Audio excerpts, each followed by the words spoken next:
नमस्कार, सुप्रभात और आप सभी दर्शकों को नवरात्रि की बहुत बहुत हार्दिक बधाई और शुभकामनाएं। पूरा ही देश आज से नवरात्र का पर्व मना रहा है। सचमुच हमारा देश, हमारी संस्कृति कितनी सुंदर है ना। जहाँ उत्सव है, जहाँ उत्साह है, आनंद है, खुशी है, जीवन खुशी के लिए, आनंद के लिए है, ये सुंदर मर्म हमारे त्योहारों में दिखाई देते हैं। और हर त्यौहार अपने आप में आध्यात्मिक रहस्य को लिए हुए है। एक दिन या 2 दिन नहीं, अगले 9 दिनों तक हम देवियों की आराधना करने वाले हैं। अलग अलग देवियों की पूजा होती है, उनका गायन होता है और साथ ही साथ हम उनके जो सुंदर जीवन के आदर्श रहे हैं, मूल्य रहे हैं, शक्तियाँ रही हैं, उनके बारे में भी चर्चा करते हैं। बहुत अच्छे सुंदर सुंदर गायन हैं मित्रों, जिन पर भी हम चर्चा करेंगे अगले 9 दिनों तक। और साथ ही केवल शक्तियों की आराधना नहीं, लेकिन हर दिन एक सुंदर शक्ति को अपने जीवन में धारण करने का भी हम संकल्प करेंगे। तो केवल मनाएंगे नहीं, लेकिन बनेंगे। तो आइए सुंदर संकल्प के साथ लिए चलता हूँ आपको आज के सुवाक्य की ओर।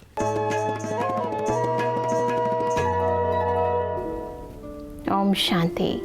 श्रीमद् भगवत गीता में लिखा है कि जो हुआ वो अच्छा हुआ, जो हो रहा है वो भी अच्छा हो रहा है, और जो होगा वो भी अच्छा होगा। क्योंकि इस सृष्टि रंगमंच का डायरेक्टर स्वयं परमपिता परमात्मा है, जो हमसे भी ज़्यादा हमें और हमारे वर्तमान, भूत और भविष्य को जानने वाला है। हमारी बुद्धि के दायरे तो बस भूत की चिंता और भविष्य की कल्पना तक ही सीमित है, परंतु परमात्मा तो त्रिकालदर्शी है। इसलिए ज़रूरी नहीं कि जो दवा आपको कड़वी लग रही है वो खराब ही है। ज़रूरी नहीं कि जो दृश्य आपको दुखदाई नज़र आ रहा है वो अकल्याणकारी ही है, क्योंकि हमारी आंखें तो बस सिक्के का एक पहलू ही देख पा रही हैं, परंतु सब पहलुओं को देखने वाले परमपिता परमात्मा ने तो हमारी सोच से भी बेहतर हमारे बारे में सोच रखा है। इसलिए रोज़ स्वयं को स्मृति दिलाएं कि हमारे जीवन में जो हो रहा है वह मंगलकारी हो रहा है। ओम शांति। यदि आप देखें, तितली बाहर निकलती है, उससे पहले ककून में रहती है, कितना स्ट्रगल कर रही होती है उससे बाहर आने के लिए। यदि उस समय देखा जाए, उसके उस संघर्ष को संघर्ष माना जाए कि कितनी तकलीफ़ हो रही है, तो शायद आगे आने वाला जो कल्याण है, जो तितली के सुंदर पंख, मजबूत पंख दिखाई देते हैं जिससे वो उड़ान भर पाती है, वो नहीं भर पाती। तो हर अकल्याण के पीछे मित्रों कल्याण ज़रूर है, बस हमें इस दृष्टि को विकसित करना है। और ठीक वैसे ही जब जीवन में बीमारियां आ जाएं, अपने आसपास के लोग भी जो हैं, हमारे परिचित हैं, हमारे प्रियजन हैं, उनके जीवन में भी यदि कोई बीमारी आ जाए, तो भी हम थोड़ा मंगल की दृष्टि को अपनाते हुए, थोड़ी धैर्यता को अपनाते हुए यदि आगे बढ़ते हैं, तो वो दिन भी सहज रूप से बीत जाते हैं। तो आइए इसी भाव के साथ चलते हैं अपने अगले सेगमेंट की ओर, जहां हम सेहत की बात करते हैं। गुड मॉर्निंग, नमस्कार। क्या आप लोग स्ट्रोक के बारे में जानते हैं? स्ट्रोक, जिसको हम ब्रेन अटैक भी कहते हैं। हार्ट अटैक के बारे में तो सबने सुना है और जानते हैं कि उसका क्या ट्रीटमेंट होता है, किस डॉक्टर के पास, किस हॉस्पिटल में जाना है। लेकिन स्ट्रोक के बारे में बहुत कम लोग जानते हैं। ये भी एक ब्रेन अटैक है। जैसे हार्ट में खून का दौरा रुकने से हार्ट अटैक होता है, इसी तरह से ब्रेन में किसी भी हिस्से में खून का दौरा बंद होने से ब्रेन अटैक होता है, जिसको हम पैरालिसिस या फालिज भी कहते हैं। इसके मुख्य 2 कारण होते हैं। या तो ब्रेन में क्लॉट बन जाता है, जिसको थक्का भी कह देते हैं सिंपल भाषा में, या फिर ब्रेन की कोई नस फट जाती है, जिसको हम ब्रेन हेमरेज कहते हैं। तो आइए जानें कि इसे कैसे पहचाना जाए। इसके लिए एक शब्द याद रख सकते हैं आप, बी फास्ट। बी का मतलब अगर बैलेंस मेंटेन करने में कोई दिक्कत हो रही है, पैर लड़खड़ा रहे हैं, चक्कर आ रहे हैं, सिर में तेज़ दर्द है, उल्टी है, तो ये ब्रेन अटैक हो सकता है। ई का मतलब आँखों की रोशनी जा सकती है। अगर देखने में एक आँख से या दोनों आँखों में कोई दिक्कत है, एक के दो दिखते हैं, या एक हाथ या पैर में पैरालिसिस हो सकता है, बोलने में दिक्कत हो सकती है, तो टी का मतलब है टाइम, टाइम इज़ ब्रेन।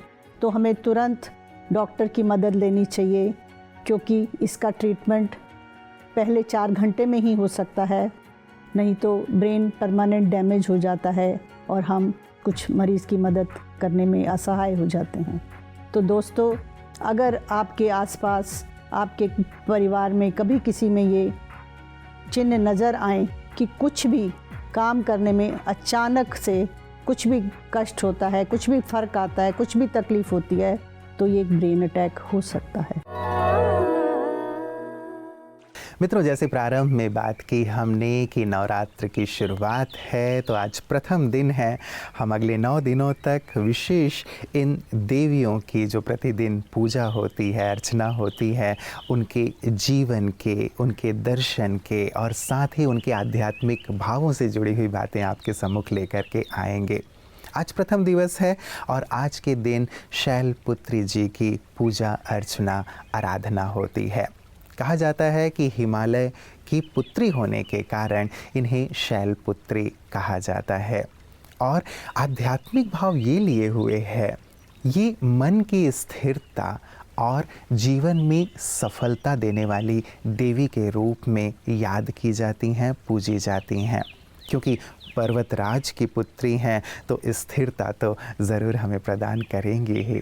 तो हम भी एक संकल्प लें कि हम देवी शैलपुत्री की पूजा अर्चना के साथ साथ अपने मन को सदा स्थिर रखने और साथ ही सदैव सफलता की ओर अग्रसर होने का संकल्प लें। तो ये सुंदर जो पर्व है, आज का जो दिवस है, हमेशा के लिए जीवन में हमें उन्नति की ओर बढ़ाने का माध्यम बन जाएगा। आइए आज के इस दिवस पर एक विशेष प्रस्तुति देखते हैं।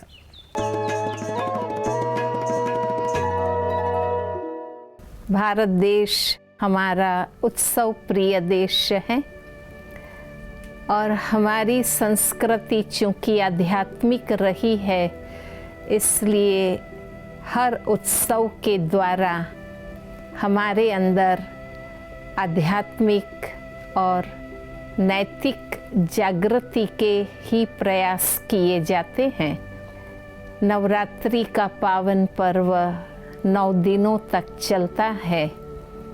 प्रथम दिन शैलपुत्री की आराधना से शुरू होता है, जो हमें प्रेरणा देता है कि हमें अपनी उच्च आध्यात्मिक स्थिति में सदा स्थित रहना है। बल हम यादगार जो कहानी बताई जाती है, उसमें हिमालय पुत्री के रूप में हम दिखाते हैं। तो हिमालय जैसे अपनी सर्वोच्चता और शुद्धता कि भल हम इस दुनिया में रहे, घर गृहस्थी में रहे, अपनी सांसारिक जिम्मेवारियां संभालें, व्यावसायिक अपने कर्तव्यों को अदा करें, लेकिन उसके साथ साथ हमें अपनी आत्मस्थिति को भी, अपनी मनोस्थिति को भी हमें उच्च बनाना है। क्योंकि उच्च आत्मस्थिति में हम रहेंगे तो हम अपने हर कर्तव्य श्रेष्ठ रीति से अदा कर सकते हैं। अपनी उच्च आत्म चेतना के लिए ज़रूरी है कि हम अपने आत्म स्वरूप को जाने पहचाने। शरीर से हम अपने दुनियावी स्वरूप को जानते हैं, लेकिन हमारा आंतरिक अविनाशी स्वरूप शुद्ध आत्म स्वरूप है। अपने विचार, अपने वाइब्रेशंस, मन के सूक्ष्म भाव और भावनाओं को वाणी और कर्म पर भी अटेंशन दें और सदा शुद्ध, सत्य और श्रेष्ठ बनाए रखें, ताकि हमारा भी कल्याण हो और सर्व का कल्याण हो। ओम शांति। मित्रों, हमारे शास्त्र कहते हैं कि यत्र नार्यस्तु पूज्यन्ते रमन्ते तत्र देवता। नारियों की जहाँ पूजा होगी वहीं देवताओं का वास होगा, वहीं सुख शांति का वास होगा। इन 9 दिनों में हम कन्याओं की पूजा करते हैं, नारी शक्ति को विशेष सम्मान देते हैं। लेकिन केवल 9 दिन नहीं, इसे हम अपने जीवन का सुंदर अंग बना लें कि हम नारियों का सम्मान करेंगे, आदर करेंगे, उन्हें प्रेम देंगे, उन्हें आगे से आगे बढ़ाएंगे। तो सचमुच देवियाँ हमसे कितनी प्रसन्न होंगी, और जहाँ ये सम्मान का भाव होगा वहाँ देवताओं का वास अर्थात जीवन स्वर्ग होगा। और यही सुंदर शिक्षा ब्रह्मा कुमारियाँ प्रदान कर रही हैं कि नारी शक्ति को विशेष स्थान, विशेष दर्जा दें, उन्हें मन से भी सम्मान दें, तो बाहरी तौर से भी जिस सम्मान के, जिस स्थान के वो योग्य हैं, हकदार हैं, उसे ज़रूर प्रदान करें। और उनके इन्हीं सुंदर आध्यात्मिक सेवा कार्यों को हम देखते हैं पीस न्यूज़ हाइलाइट्स में। प्रजापिता ब्रह्मा कुमारी ईश्वरीय विश्वविद्यालय की ओर से मनाए जा रहे आजादी के अमृत महोत्सव के शुभ अवसर पर जनसाधारण में सड़क सुरक्षा के प्रति जागरूकता पैदा करने के लिए राष्ट्रव्यापी बाइक रैली की योजना बनाई गई है। इस श्रृंखला में ब्रह्मा कुमारीज बरेली सेंटर की ओर से 2 दिन की मोटर बाइक रैली बरेली के प्रमुख मार्गों पर निकाली गई। इस यात्रा में 50 शांति दूतों ने भाग लिया। यात्रा का शुभारंभ बरेली परिवहन विभाग के रीजनल ड्राइविंग सेंटर पर किया गया। सम्मानित अतिथियों में RTO Shri Kamal Prasad Gupta ji, assistant RTO Shri JP Gupta ji, PTO Shri Mohammad Arif Khan, Brahma Kumari संस्था की क्षेत्रीय संचालिका बीके पार्वती, साथ में बीके नीता, बीके पारुलादी ने मंच की शोभा बढ़ाई। मोटर बाइक रैली के दूसरे दिन का भव्य शुभारंभ assistant RTO Shri Sandeep Kumar ji, doctor Pramendra Maheshwari, MES Bareilly के डायरेक्टर श्री अजीत कृष्ण, ब्रह्मा कुमारी क्षेत्रीय संचालिका बीके पार्वती, बीके नीता और बीके पारुल ने किया। कॉलेज स्टूडेंट्स, ऑटोमोबाइल शोरूम और अस्पतालों को सड़क सुरक्षा और जीवन रक्षा के प्रति जागरूक करते हुए यातायात पुलिस तथा ड्राइवर्स को सम्मान देने की भावना के बीज बोते हुए सकारात्मक छवि बनाकर यात्रा की समाप्ति हुई। मित्रों, प्रारंभ में मैंने आपसे एक बात कही थी कि इस बार नवरात्रि हम केवल मनाएंगे नहीं, लेकिन शक्तियों की आराधना के साथ साथ हर दिन किसी एक शक्ति पर गहराई से चिंतन भी करेंगे और पुरुषार्थ भी करेंगे। तो मित्रों, आज हम चिंतन करते हैं सामना करने की शक्ति के ऊपर। हमें सामना करना है बुराइयों का। यदि बुराइयां आ रही हैं, बुरे लोग आ रहे हैं, विपरीत परिस्थितियां आ रही हैं, तो ऐसे नहीं कि हम कमज़ोर हो जाएं, धराशायी हो जाएं, हथियार डाल दें, उन्हीं के रंग में रंग जाएं कि अब तो हमसे कुछ नहीं होगा। नहीं, हमें दृढ़ रहना होगा, हमें शक्तिशाली रहना होगा और शक्तिशाली बनकर उनका सामना करना होगा। तभी हम बुराइयों पर विजय प्राप्त कर पाएंगे, विपरीत परिस्थितियों पर विजय प्राप्त कर पाएंगे।